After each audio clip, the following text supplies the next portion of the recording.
Mesdames, Messieurs, peuple congolais, je vais ici traiter un sujet sensible. En effet, le problème de la dictature de Sassou et d'Nguesso n'est pas du côté du dictateur ni de son système dictatorial. Le problème, c'est d'abord les cadres civils, politiques et militaires, surtout la classe politique et intellectuelle, ce que nous appelons les élites congolaises. C'est le vrai problème. Sassou se nourrit d'eux. Même ceux qui sont au pouvoir avec lui, ou même dans la résistance et autres, c'est du caviar, du pain béni, avec ce genre de cadres civils, politiques et militaires congolais. C'est vraiment du caviar pour dominer un peuple. Mesdames, Messieurs, peuple congolais. Bon, je me suis toujours posé la question de savoir.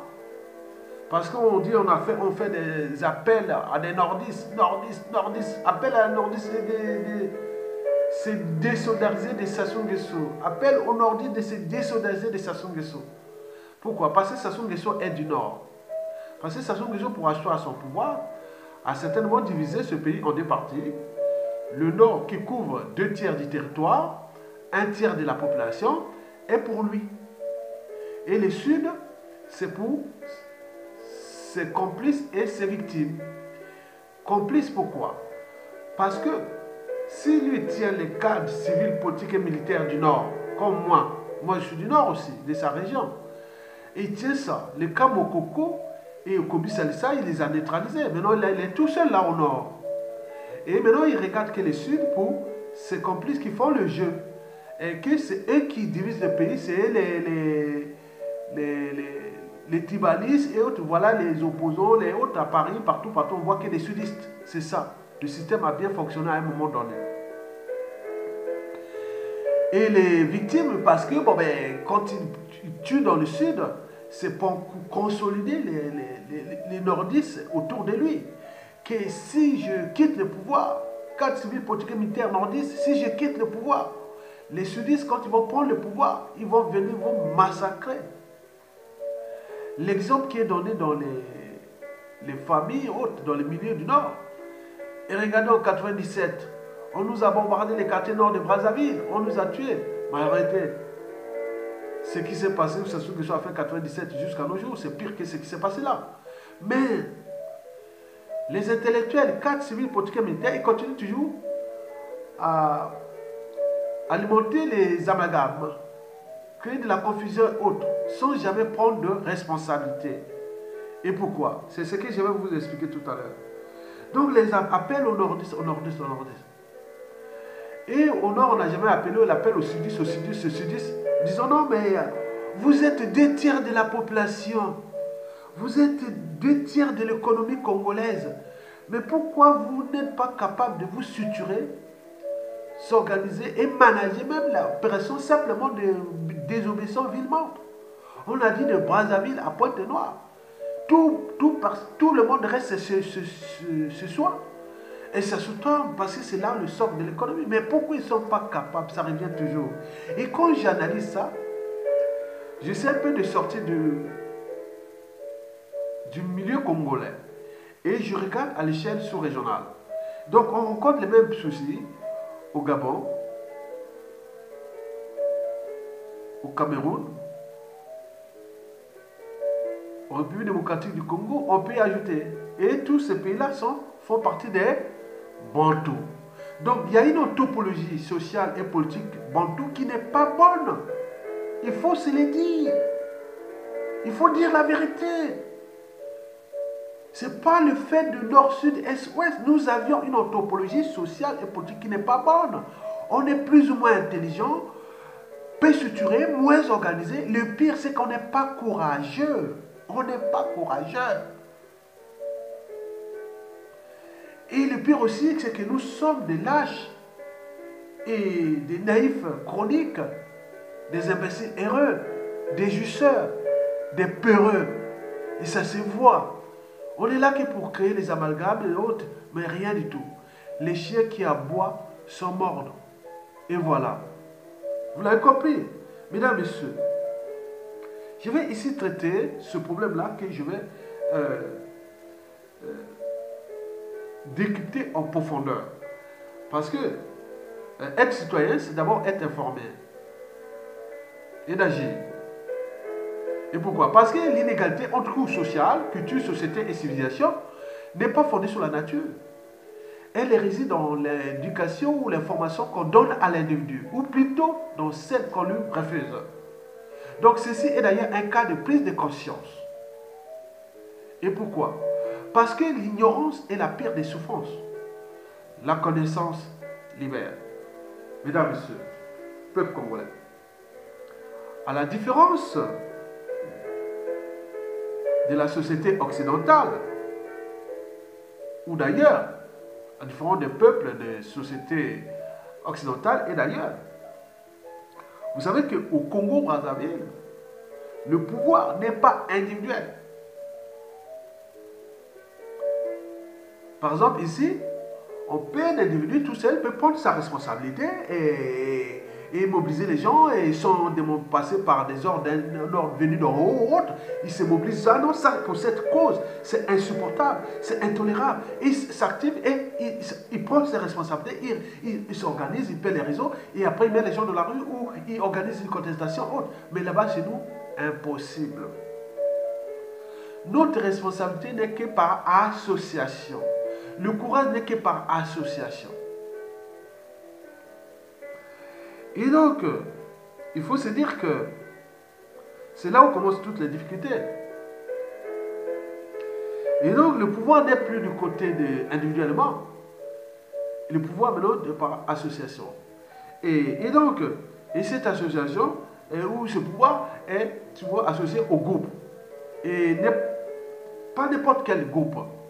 Le groupe chez nous, c'est d'abord la tribu. Et ça peut aller jusqu'à des coalitions de tribus qu'on appelle l'ethnocentrisme. Deux tribus peuvent se coaliser, se fédérer et autres.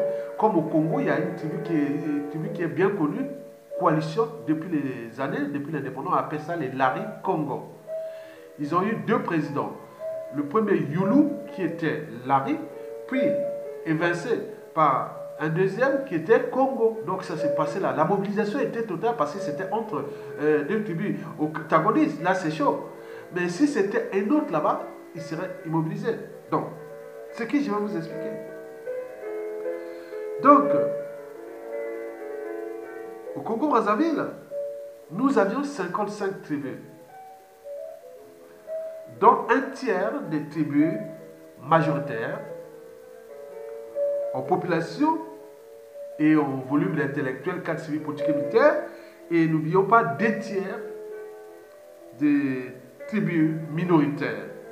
Là, du nord au sud, l'est à l'ouest. Par exemple, si vous arrivez au Congo-Brazzaville, la partie nord du Congo, vous allez entendre toujours parler de ma tribu. Quand on dit Aya, quand on entend Aya, c'est le gars de la tribu Makwa, à l'équateur. Là où passe l'équateur chez moi, au nord du Congo. On entend parler des Makwa, on entend parler des Kouyou, on entend parler des Mboshi. On peut entendre parler un peu de, je veux dire, les Congolais ne savent pas aussi, mais, par exemple les Bambodjo, les Bomitaba, les Likuba. Bon, il y a une tribu parfois au sud, on ne connaît pas, sauf s'ils ont des relations. Bon, en descendant vers le sud, on arrive au centre, les Téké, ils sont connus. Les deux côtés sont au Congo, ils sont en République démocratique du Congo, ils sont aussi au Gabon. Et donc, on continue vers le sud, on arrive, c'est les sudistes. Donc, tout ce qui était là, les Téké, les parties là, et plus les autres au nord, on appelle ça les Ngala, les nordistes. Mais au sud, on entend souvent parler Lari Congo, Lari Congo, Lari Congo. C'est majoritaire. Et à Brazzaville, ils occupent toute la région de Brazzaville, Lari Congo, Lari Congo. Et puis, en descendant, on va trouver ce qu'on appelle les coalitions ethniques. C'est-à-dire, Nibolais, par exemple, c'est les coalitions des tribus. Donc, on peut retrouver, par exemple, les Dondo, les Kaba, les Bembé, hein, bon, tout ça là, n'oublions pas les Kougny, il y a des Pounou, il y a des Vili à Pointe-Noire. Donc, il y a des tribus comme ça. Donc, ça, c'est les tribus les plus connues. Mais les autres, on ne connaît même pas. Quand on vous parle des Oumou, qui connaît au Congo? Quand on vous parle des Ndjem, qui connaît les Ndjem? Il y a des petites tribus comme ça qui sont perdues parce qu'ils ont un volume de population, ils sont là. Et ils n'auront jamais le pouvoir. Et parce que là-bas, en Afrique, souvent, les minorités tribales ont tendance à faire des coups d'État. Parce qu'ils savent que bon, ben, ils ne peuvent pas avoir la majorité parce que tout est par appartenance tribale ou ethnocentrique. On ne va pas voter un projet de société autre, sauf si on est dans les situations exceptionnelles où on est peut-être le fait accompli et on va voter la personne parce que ce n'est pas par conviction. On va parce qu'on sait que bon, ben, on va se libérer de tels tyrans autres. Le cas de Mokoko, c'était ça. L'électorat de Mokoko n'était pas l'électorat qui venait pour ça. C'était l'électorat interethnique, mais c'était l'enjeu de dire on va faire partie de Sassou Nguesso. Peut-être c'est lui qui peut faire partie de Sassou Nguesso. Mais en réalité, il ne venait pas pour le voter. Dès que Mokoko a été emprisonné, ils l'ont lâché. Le peuple n'a même pas pris les responsabilités. Alors, comment aller s'affronter à un tyran, à un régime politique quel qu'il soit, face à ce peuple? Et qui est là, qui est une majorité ou les minorités ethnocentriques compactes, qui majoritairement, souvent, ont tout renoncé à leurs droits et devoirs même de peuple. Donc, l'organisation politique congolaise est géopolitique. On parle des nordistes ou des nords, c'est-à-dire les moitiés des quartiers nord de Brazzaville, on parle des quartiers nord de Brazzaville, jusqu'à la frontière avec le Cameroun et la République Centrafrique. Ça, c'est les nordistes. Et Sassou Nguesso est là. Jean-Marie Michel Mokoko, pareil. Okobi Salsa, pareil. Moi, pareil. Ça, c'est un géopolitique qu'on nous a imposé ça depuis l'indépendance et c'est instrumentalisé avec Sassou Nguesso pour asseoir son pouvoir comme je vous ai précédé. Donc, les nordistes, puis les sudistes. Les sudistes commencent déjà au centre de ville, au sud de Brazzaville. Et ça va jusqu'à l'océan Atlantique. Et en réalité, les nordistes couvrent 2 tiers du territoire. 1 tiers de la population congolaise. Les sudistes, 1 tiers du territoire, 2 tiers de la population congolaise. Pourquoi? Parce que c'est là où se concentre tout ce que les colons, quand il est parti, il a construit la plupart des infrastructures, Brazzaville, Pointe-Noire, Dolisie, toutes les grandes villes là, ont été construites par les colons. Donc il y a eu une consultation, une exemple rurale, et qu'on n'a pas essayé de faire l'aménagement du territoire depuis. Bon, donc c'est cette consultation qui est au sud. Donc vous avez tout compris. Donc il y a des sudistes, oui. Donc après, bon, j'ai dit que les blocs, c'est nordistes, sudistes, on vous parlera toujours de ça. Et après, il reste Brazzaville, la région semi-autonome, capitale. Mais, or, à Brazzaville, quand on voit en population, nous avions déjà 40% de la Congo. C'est leur région, terre originaire. C'est leur région, c'est leur terre ancestrale. Et 25% des Tékés, oui, les Tékés aussi, sont majoritairement la partie nord de la région de Brazzaville. Et 20% des Nimolais qui sont venus des tribus du sud, qui sont venus d'ailleurs, qui sont venus à Brazzaville aussi. Et 15% des nordistes, c'est-à-dire les Ngala, qui parlent lingala comme moi. Donc, ils sont venus du nord. 15%. Et donc, si on fait la répartition générale de la population de Brazzaville, 60% de la population de Brazzaville, c'est des gens du sud. Et 40% de nordistes. En 2015, lors du référendum anticonstitutionnel, vous avez par exemple pu voir une mobilisation énorme de plus de 100 000 personnes dans la rue, au boulevard des Armées ou au boulevard à Raoul, à Alfred Raoul. On n'avait jamais vu ça. Et pourquoi? Parce que ceux qui étaient au cœur de cette mobilisation, il y avait qui? Kolela. Tout justement un Larry Congo, qui détient 40% de la population de Brazzaville. Après, arrivé au Kobi Salissa, un Téké qui devait prendre 25% de la population, puisqu'ajouté avec les Mathias Ndjong sont aussi des Tékés. Bon. Après, il arrivait, il fallait ajouter aussi les Libolèques, comme les Mukwege, les Tchatimabiala, et tout ce monde-là, donc ils couvraient là, dans la ville de Brazzaville, 20% de la population. Le quorum était atteint parce qu'on était déjà là pour cela, on était déjà presque à 85% de tout ce qui était information est passé. Il restait les quelques pourcents des nordistes. Je ne sais pas qui sont amenés par qui. Est-ce qu'il y avait Boao? Boao n'était pas là à ce moment-là. Peut-être il y avait un autre. Bon, bref, il n'y avait personne là. Bon, bref. Et tout. Donc vous avez vu la mobilisation. Mais, bien entendu, ils ont été trahis, la population. Cette population du sud là, parce que là, s'ils continuaient, s'ils avaient au moins un cerveau, une volonté haute, c'était eux qui prenaient le pouvoir en 2015. Ces gens-là que je vous ai précités, ensemble. C'était là faire la désobéissance civile, là, ils restaient là au pouvoir ou faire autre chose, ils vont jusqu'au bout. Donc ils n'avaient pas la volonté de prendre le pouvoir. Et c'est ça le problème. C'est-à-dire la responsabilité. Le pouvoir n'est pas du côté des autres, ils sont venus comme des moutons.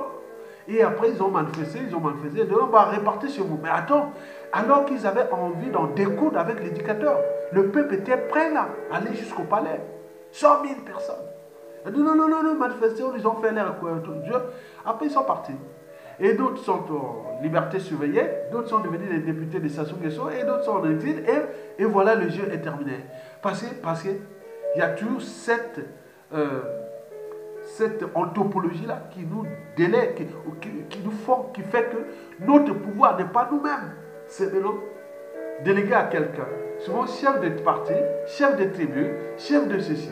Vous imaginez, dans ce monde de web, et vous fonctionnez encore comme au Moyen-Âge. Alors là, et vous voyez les résultats. En 2016, Mokoko arrive premier. Je le dis ça parce que l'élection a un seul tour. Et bon, nous, je dirais que Mokoko a gagné. Il est président. Mais il a dit non, mais l'élection a un seul tour. Mais est-ce qu'il se dit, bon, non, mais il fallait faire un deuxième tour. Alors, c'est quoi donc toutes les élections aux États-Unis, ailleurs, partout, il y a toujours des deuxièmes tours. Mais non, celui qui arrive premier. Mais attends, il a fait les amalgames sur ça. Et c'est ce que je vais vous dire par la suite, pour le deuxième point. Donc, on est au cœur du point politique, de ces classes politiques de merde qui a roulé le peuple dans la farine. Eh bien oui. Et beaucoup ne peuvent pas prendre les responsabilités pour des raisons précitées là. 2016, Mokoko appelle à la désobéissance civile. Peuple, vous m'avez voté, mais non, c'est pas un peuple. Ils étaient arrivés là par des circonstances, autres. Mais non, on ne peut pas s'affronter à un tyran, à n'importe quel régime avec ce peuple congolais et ce peuple bantou. Un peuple qui a tout renoncé à ses droits et devoirs de peuple. Il ne sait pas qu'est-ce que c'est d'aller voter. Non, c'est pas. C'est drôle et rigolo à la fois. Mokoko se retrouve vidé comme une coquille vide, le peuple là. Et rentrera ce que je vais vous parler tout après, le poids d'intellectuel. Et vous allez voir, c'est le danger du Congo. C'est vraiment le danger du Congo. Et Mokoko se retrouve tout seul. Bon, ben, en prison, Sassou Nguesso, oui, il fait maintenant sa loi. Mais c'était le fait d'entraînement et de conditionnement. Ça donne des idées aux autres. Ce que ça sera fait là. Mais il y a beaucoup qui vont faire sur eux-mêmes. C'est d'autres victimes d'eux-mêmes. Rien ne se crée, rien ne se perd. Tout c'est ensemble. Et même dans la règle d'or. Le fait de jamais autrui, c'est que vous ne souhaitez pas qu'on le fasse sur vous-même. On l'a trahi. Au lieu de mobiliser le peuple, ils l'ont refusé. Et donc, pendant ce temps-là, Mokoko se retrouve en prison. Kolela, tu as 2 tiers de la population, demande la désobéissance. Oui, il commence à alimenter. Non, tout est perdu. Et c'est du PMD, c'est des idées. Et je veux par conséquent la chute, la prestation et l'après est quand même problématique pour ce pays. En tenant compte déjà de ces repères historiques et aussi on se donne des idées, on se donne ceci. Oh, je veux m'affronter, même qui pouvait s'affronter, qui pouvait affronter le pouvoir de l'Issouba quand on était du Nord, dans ces années-là. C'est pas possible. Mais qui allait affronter le pouvoir de l'Issouba, même dans les Libolèques, c'est pas possible. Et comme le fait Sassou Nguesso, aujourd'hui, même si c'est divisé avec tout ce qui se passe dans les Téké, les Makwa, les autres, bon, ok. Mais avant tout, c'était pas possible. Même dans les quartiers nord, là, ils étaient un peu comme ça, soudés. Donc, c'est un peuple qui est instrumentalisé et qui n'est pas capable de comprendre les enjeux de ses droits et devoirs, d'abord de l'humanité et du peuple. Et c'est vraiment du caviar pour tout malin et qui veut vraiment exploiter ce peuple-là. En 2017, Mounari Boao, bon ben, Mounari c'est 20%, 25% des Nibolek dans la ville. Et Boao c'est 15% des Nordis dans la ville. Mais comme ils sont aussi divisés là dans le sud et autres, bon, dans le nord aussi, bon ben, ils ont appelé, bon ben, ils n'ont eu que moins de 200 personnes qui sont venues manifester quoi. Alors que 2 ans auparavant, on a été 100 000 parce que ceux qui détiennent la mobilisation, c'est ceux qui ont ce peuple comme du bétail électoral ou leur propriété. C'est Kolela qui tient. Bon, donc, et tout celui qui maîtrise Brazzaville, c'est celui qui a la majorité ethnocentrique de Brazzaville. Point bas. Parce que on avait les expériences de 2015, 2016 et 2017. On ne peut pas en rajouter. Les Congolais connaissent ce problème-là. Mesdames, Messieurs, le deuxième point que nous avions, après les chefs des partis politiques et autres, mais c'est tout justement le poids des intellectuels, qu'on appelle les élites. C'est vraiment le souci de notre pays. Depuis les indépendances jusqu'à nos jours, ça n'a pas changé. Et c'est vraiment le souci.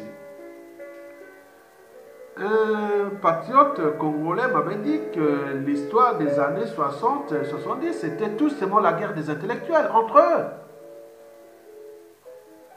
Donc, premièrement, nous avons ces gros soucis, il faut le dire. Parce que, avant d'être cadre civil, politique et militaire, on est avant tout d'appartenance tribale. Bien entendu, nous sommes en crise de civilisation. On a toujours tendance à penser qu'on tribu. Quand les gens me regardent là, ils me regardent qu'on tribu. Les gens qui peut-être veulent être plus sensibles à mes vidéos, ce sont les gens par exemple du Nord, ou même de la tribu. Et ceux qui sont au Sud, ah oui, peut-être, si c'est vraiment ça intéresse, c'est vraiment ça pour leurs intérêts aussi, après, ok. Mais c'est un peu ça. Regardez même les lectures. Tout ce qui est visibilité, médias, tout ce qui est au Sud, parce qu'ils sont plus peuplés, et plus ça marche. Et c'est comme ça. Même si vous donnez des bonnes idées, ça ne marche pas. C'est dans la tête comme ça. Vous savez que on dit que l'âne est l'animal le plus têtu. Mais nous, on se dit aussi que nous, Congolais, on est aussi plus têtu que l'âne. On est plus imbécile. C'est-à-dire, on est pire que des cons. Et donc, ça se voit. Le poids des intellectuels au Congo, oui. D'abord, ils sont jaloux entre eux. On ne sait pas pour quelle raison apparente. Ils sont jaloux. C'est d'abord la guerre des pouvoirs. Des pouvoirs simplement. Parce que aussi, c'est quand on dit, quand tu es noir, on va te faire voir. Les gens viennent toujours montrer qu'ils sont ça. Mais bien sûr. Mais quand ils arrivent à des postes et des responsabilités, mais c'est la jalousie énorme. J'en ai vu ici, vraiment, les gens se déchiraient pour l'intellectualité inutile. Et ce qui a commencé déjà les années 1960. Parce que nous, on ne sait pas ni multiplier, ni additionner les talents et les bonnes volontés comme le font les Européens, les Asiatiques et tout le monde. Et c'est pourquoi ces sociétés sont dynamiques, avancées. Mais nous, on a les sources seulement de diviser ou de soustraire. On a par exemple pu voir les assassinats des intellectuels.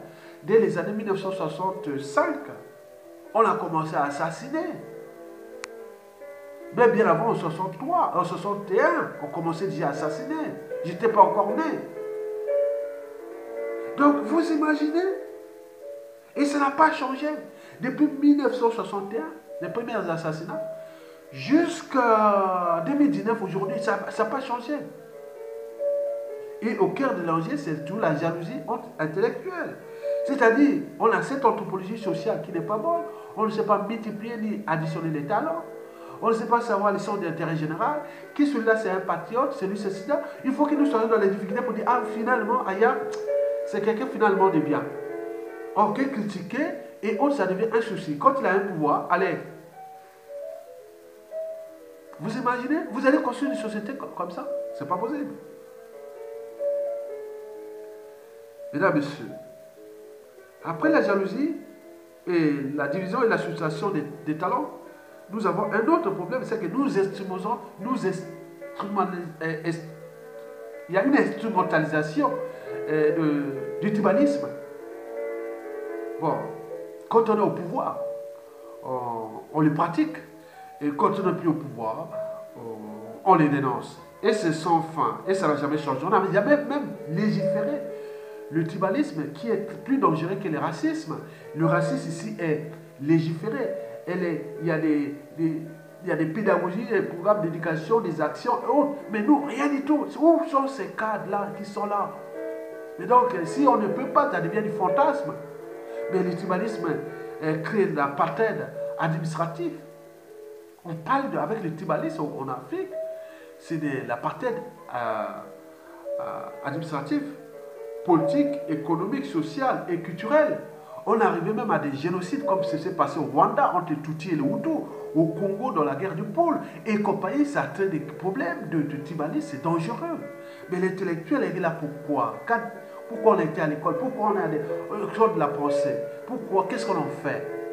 C'est des têtes bien pleines, oui, elles sont là, comme disait Montaigne au XVIe siècle. Une tête bien faite vaut plus qu'une tête bien pleine. Et nous en avions plein de têtes bien pleines. Et c'est les raisons pour lesquelles ils sont là. Et ils sont en crise de civilisation. Ils pensent qu'à la tribu. Et voilà. Mesdames, Messieurs, il faut dire que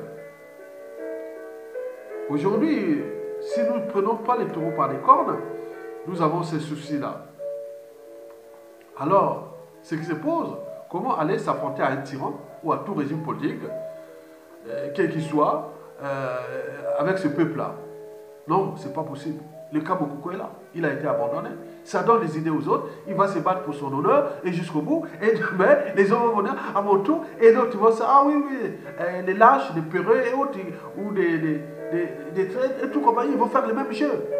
Ça a commencé avec l'histoire. Il a été trahi. Et aujourd'hui, Mokoko. Et demain, il y aura d'autres. Et oui, les gens attendent. Chacun, oui. Donc, si nous ne prenons pas notre responsabilité individuelle et collective, au niveau civil, politique et militaire, de libérer le président élu sans condition qu'il Sassou donne ses ordres, non. Parce que le pouvoir, ce n'est pas Sassou Nguesso. Le pouvoir d'un peuple, d'un pays, un État, c'est le territoire, le peuple et les institutions.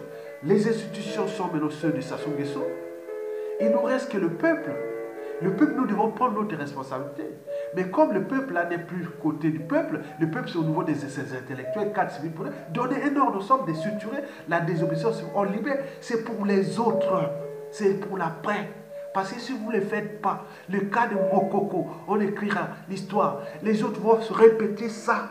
Ça va se faire. Jamais 203. Lissouba et Mokoko. Et après, il y aura un autre. On ne sait pas dans quelles conditions ils seront encore trahis. Donc, vos agendas cachés, vous perdez votre temps. Mesdames et messieurs. Donc, nous n'avons pas de peuple. Il s'agit bien sûr d'une mosaïque de tribus. Chacune sous le contrôle d'un parti, souvent tribal ou ethnocentrique.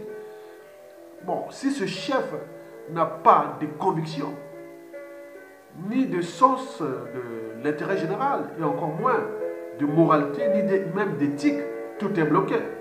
Le cas Brazzaville et autres, toute la majorité des tiers de la population au sud, et tous ces partis du sud là ont tout lâché, alors qu'ils avaient la responsabilité d'aller sur eux prendre le pouvoir.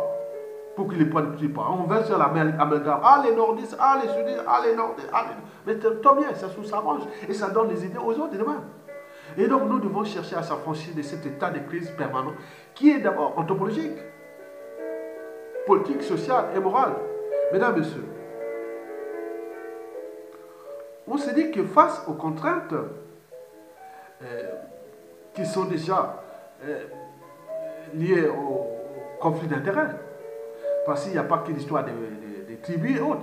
Il y a aussi les francs-maçonneries, il y a plein de choses, les intérêts particuliers partisans, les ambitions personnelles, tout mélangé. Mais donc, comme ils ont pris le contrôle du peuple, le peuple qui est là, il attend, il ne peut pas prendre ses responsabilités, qu'est-ce que c'est ça? Maintenant, ces gens-là, s'il n'y a personne qui prend les responsabilités, on attend, ça se va rester là, tant mieux. Pour des pays fracassés, décrits, mais pour le Sassou, il faut le dire que c'est... Moi, je dis ça au gars de Sassou, hein. Je parle des gens d'Oyo, là, et même du clan et tout ça. Ce que vous avez fait là, je vous dis que c'est... Moi, s'il n'y a pas de transition politique de la restauration du Congo, je n'irai pas au Congo aller travailler dans un tel régime qu'il soit. Démocratique, non. On peut travailler que dans la période de transition pour repenser le pouvoir. À défaut, s'il y a une dictature où on veut rétablir l'ordre de la nation, la morale et autres, moi je peux aller. Une dictature, oui, s'il y a une dictature, parce qu'on ne peut pas faire vivre une démocratie avec ce peuple-là. Regardez mon coco, on peut voir avec quoi? Vous allez faire quoi? Et à côté, on tire les ficelles, comme on dit souvent, on se retrouve. Ce peuple-là est contenu, conditionné, même prédisposé à vivre que dans une dictature. Il faut l'autorité du chef. On veut que le chef. Donc, il y aura un ou l'autre dictateur. Parce qu'il ne perdez pas votre temps à parler des partis politiques, puisqu'on a tout essayé en 2015, on a échoué. On a vu les tétistes et autres. En 2016, on a fait, et ça a échoué. Mais j'avais dit son temps, vous allez échouer, vous allez commencer ça quoi? Donc, arrêtez. Donc, nous, le but, si on peut voir que face au contexte, le but sera de déconcentrer ou de décentraliser ce pouvoir pour qu'il revienne au cœur des zones tribales. C'est là où ça pose problème. Donc, d'où l'introduction pendant cette période de la restauration d'un régime politique conventionnel où le pouvoir du président de la République qui sera que symbolique de 7 ans non renouvelable avec motion de confiance à la 4e année, si ça marche bien, il a bien travaillé, il passe jusqu'à la 7e année, il lâche là, c'est fini. Le Premier ministre, pareil, 7 ans non renouvelable, suffrage universel indirect, et il passe là, s'il passe là, la 4e année, il fait la motion de censure, et si c'est bon, motion de confiance, si c'est bon, il va à la 4e année, comme il a gagné, il peut aller se transformer aussi au président de la République, symbolique, mais les deux sont élus sur projet de société.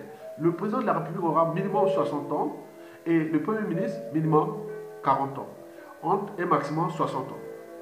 Et donc, je prends des exemples simples. Hein. Donc, on parle d'un régime conventionnel. C'est une administration conventionnelle qui va sélectionner tout ça, là, organiser ces sessions ordinaires et extraordinaires pour l'élection des présidents de la République et autres. Que ce soit pendant les sessions ordinaires ou extraordinaires au cas où le président de la République meurt ou autre. Donc, on peut prendre un exemple simple de ces régimes conventionnels. Le suffrage universel direct sera au cœur des zones tribales. C'est là-bas où ça se passe. Puisque vous allez voter un quart de votre tribu. On peut tout râler, mais commençons d'abord par là. Parce que depuis 1960, on a échoué. Ça nous a entraîné que des guerres, des drames, des tragédies. Mais nous remettons ça au cœur des tribus. Vous êtes entre vous. Donc, prenons le cas de la région de la Lukumu. La région de Lukumu, c'est au sud du Congo, pour ceux qui ne le savent pas. Il fait frontière avec la région des plateaux, du Poul, de la Bouenza et du Nyari. Et n'oublions pas, il fait frontière aussi avec le Gabon. Donc, nous sommes quelque part là-bas en terre Teke. Mesdames et messieurs, Zanaga. Par exemple, si vous prenez Zanaga, suffrage universel direct, le jour-là, il va voter, il va faire les populations des Zanaga vont voter pour trois représentants à la Convention nationale. Un, le maire de la ville des Zanaga, puis le député régional qui va représenter Zanaga à la région de Lukumu, dans la région de Lukumu. Une région qui sera semi-autonome. Ça veut dire que le président des régions est avec un mini-gouvernement et qui peut aller chercher des partenaires économiques partout dans le monde sans passer par Brazzaville. Il connaît, il peut faire un aménagement du territoire concentré et l'État sera là pour équilibrer avec sa politique générale, il sera là pour équilibrer les territoires. Mais on veut laisser du dynamisme économique et social et culturel au cœur des régions pour qu'il y ait cette diversité aussi culturelle et que les minorités des tribus s'expriment là-bas aussi. Et donc, il y a les mêmes délégués qui va être délégué à la Convention nationale, puis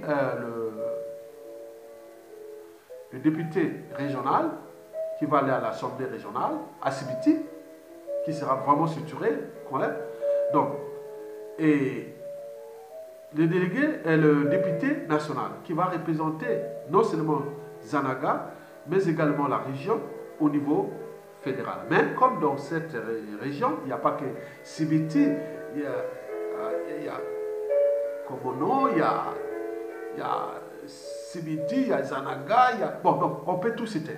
Donc tout ça, on va multiplier tout ce nombre de Komo, ils vont être là peut-être une trentaine ou quarantaine, ou même 30 ou 40 délégués déjà de la... Donc multiplié par le nombre de régions, donc ils vont aller à la Convention nationale, et c'est là ils vont avoir déjà le programme depuis un mois ou 2 mois. Donc le Premier ministre va faire, il y aura la liste des premiers ministres, n'importe qui, critère minimum 40 ans, maximum 60 ans. Et donc vous allez vous présenter à la Convention, donc vous voyez votre dossier de projet de société. Voilà ce que je vais faire pour le pays pendant 7 ans. Sachant que vous, à la 4e année, on va vous faire une motion de confiance. Si vous avez bien travaillé, ok, vous continuez bon.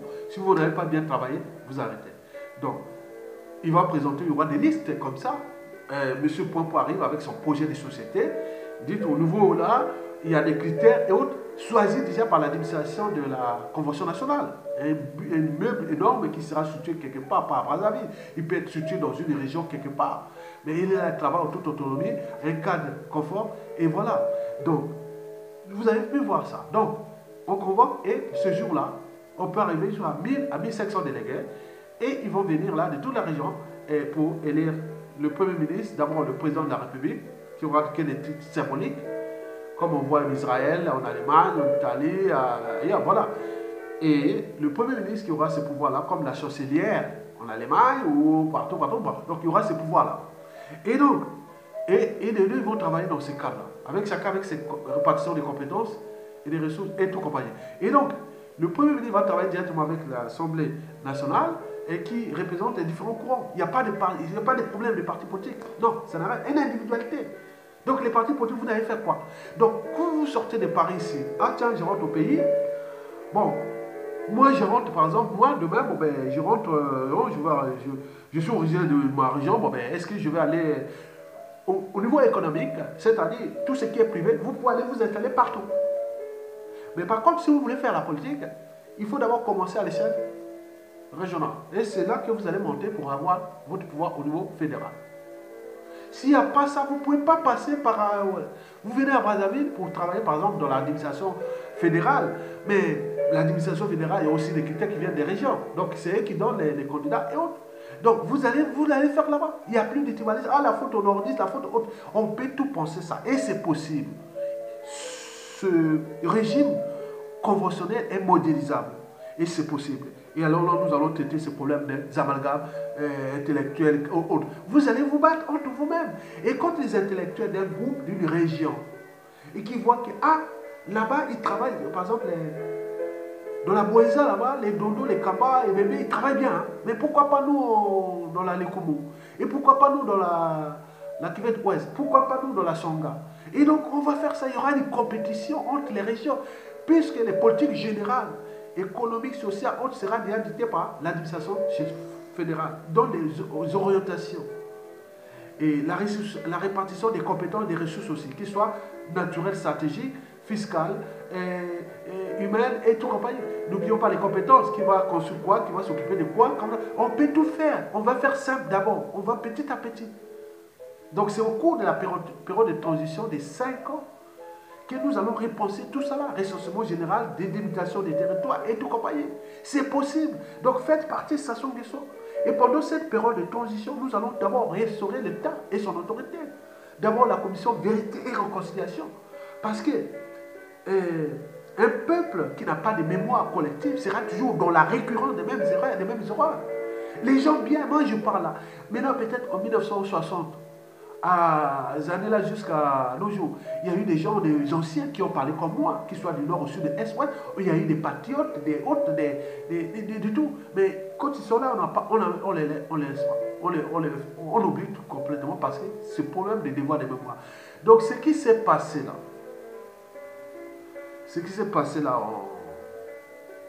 depuis ces années, on ne va pas les oublier. Donc commission, vérité et réconciliation. N'importe quelle personne qui est à l'étranger, qui a fui, et au moment là, il doit venir. Tous les ministres qui sont toujours en vie, ils vont venir là sur les problèmes. Congo vous paye le billet d'avion. Vous êtes vivant, vous venez. Si vous ne venez pas, vous serez traité comme indignité nationale et donc il y aura des mesures pour ça. Donc tous ceux qui sont réfugiés ici en Occident, ailleurs, qui ont fait les trucs et quoi qu'ils ont perdu, on ne vous oublie pas. On va vous envoyer une lettre générale au ministère des Affaires étrangères. Venez, rentrer au pays. L'avion, il y a manque de moyens, vous étiez ministre, vous avez tout. Mais si vous manquez de moyens, l'État vous paye, vous allez là. Si vous êtes arrivé là-bas, s'il arrive quelque chose que vous avez commis à des crimes et autres, on peut vous arrêter, il n'y a pas de souci. Vous, voilà, ce n'est pas dans le sens de rendre justice ou même des mesures compensatoires et compagnie. Donc, il ne faut pas fouiller ces responsabilités. Et donc, en terminant, vous avez compris que sans cette république conventionnelle, le Congo n'a pas d'avenir. Les gens attendent l'homme providentiel, il n'y a pas. Même institution providentielle. Vous avez vu en 1933, on a fait une démocratie, non, en Allemagne. Il a mené qui? Un Adolf Hitler, même avec les bonnes institutions. Mais nous, comme on a tendance à la culture du chef, d'habit du pouvoir et des intérêts personnels et autres, donc on ne va pas laisser là. Maintenant, allez gérer ça là-bas. On va commencer d'abord par là. Donc, il y aura l'équilibre des territoires. Il y aura toute une politique générale. Ça, c'est vrai. C'est un processus qu'on a dit à tout. On attend. On attend qu'on met Sassou Nguesso hors d'état de nuit. On rentre dans cette période de transition et après. Mais si on veut faire des élections, si qui veut dire, on va faire vite les élections, n'allez pas. Allez-y, allez, ils vont faire, eux-mêmes vont se fracasser parce qu'ils vont mettre les pions, ils vont mettre ceci, ils vont se fracasser comme les Souba, comme autres. Parce que c'est des gens qui veulent que le pouvoir, pour le pouvoir.